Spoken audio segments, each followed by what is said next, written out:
Here I am, again. Another 30 days and still no permit. Last month's speech was heard by thousands of people, both online and on radio broadcasts.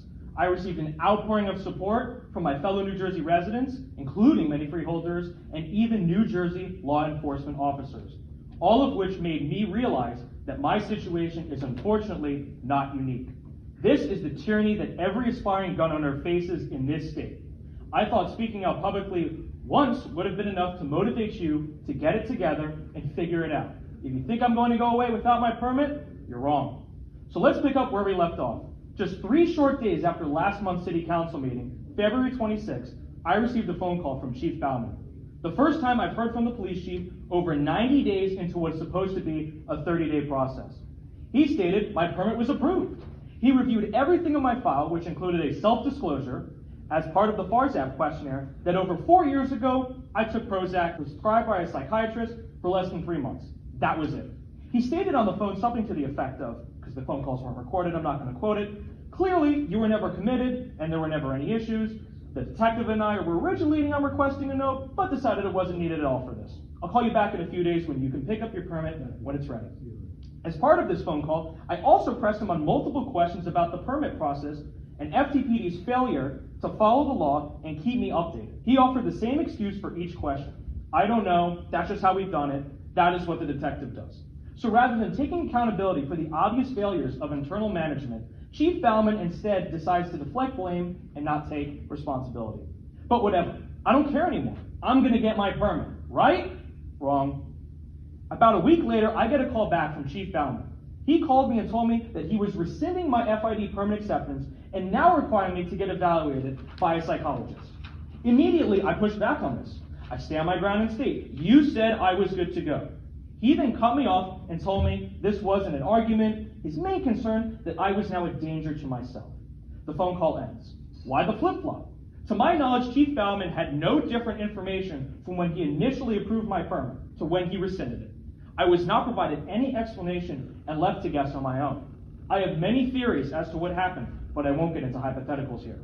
So now, I have a new obstacle. The goalpost just keeps on moving. I have to get a note stating I'm not a danger to myself.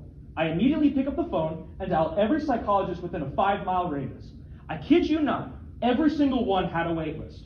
Due to the pandemic, mental health services are in super high demand, and it is extremely difficult to find someone. I was not deterred. I saw a psychologist on an outpatient basis for 3 years. It started 7 years ago, and it ended about 4 years ago. I still had his number, so I called him up, and he was able to squeeze me in. We had our session, and I got not just a note, but a full-blown letter that in part states, quote, I am able to surmise he has left any prior mental health and /or safety issues in his adolescent / early teenage years. I was able to conduct a formal safety assessment with Mr. Rachlin, to which I was able to determine he is not currently a danger to himself or others. Sounds good. My nightmare is finally over. Right? Wrong. After dropping off the letter at FTPD HQ, Chief Bauman calls me back and rejects the letter because he isn't a, quote, clinical psychologist. Despite him being a licensed family therapist, counselor, and clinical supervisor, and a man who would know me best given the fact we met for 3 years, that just wasn't good enough. To be clear, on the phone when Chief Bauman told me I needed to get screened, from my memory, he never used the term clinical. Instead, he said psychologist / mental health professional, which is what the person I saw was. It was only in the snail mail letter that he sent to my house after I'd already scheduled the appointment did it state, quote unquote, clinical. He never told me he would be sending me a letter in the mail. Quick side note, after my mom came home from work on that same day, she told me Chief Bauman called her cell phone. My mom's name was never listed on my application. So how did he get her phone number and why did he contact her? I have no idea. Was this a form of intimidation? Was he trying to get my mom worried? Does the police chief not respect me and think that I'm just a kid because of my age? Would he have done the same for a 50-year-old applicant and go searching nursing homes for the directories of their mom? What if I didn't live with my mom? Chief Bauman has the time to go and find my mom's cell phone, but not the time to process my application in 30 days. So at this point, I am livid. I figured there must be some bombshell of a document with the county adjuster's office that shows something warranting this level of scrutiny. So I contact the CA's office and request my mental health record from them. I get a notarized letter in the mail from CA William R. Bucko that states, quote, I hereby certify that there is no record in the Monmouth County Adjuster's Office based on your information. My name, date of birth, and social security number. At that moment, I learned there was a difference between the right answer and the correct answer. I decided to be honest and transparent with the Freehold Township Police Department.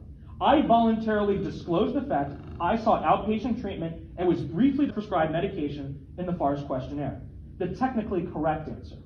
Had I not disclosed that, you would have never known the right answer, because there was no record of anything for me. The police chief is playing doctor. He is arbitrarily deciding I am in need of a letter despite no determination from any mental health professional that states otherwise. Chief Bauman is abusing his power. Finally, my FID is still pending. I will not be extorted out of paying thousands of dollars for a clinical psychologist when I already provided a letter from a psychologist I spoke with years ago. If you feel confident that me having an FID card is a public safety issue, then deny my permit now. Take your name, reputation, and sign on the dotted line next to the rejection box on my application. I will not continue to waste my time finding a doctor to appease you. At least then a decision will have been made, and I'll be able to take it to the next level and utilize the vast resources that have been offered to me. Accepting tyranny isn't an option. Thank you.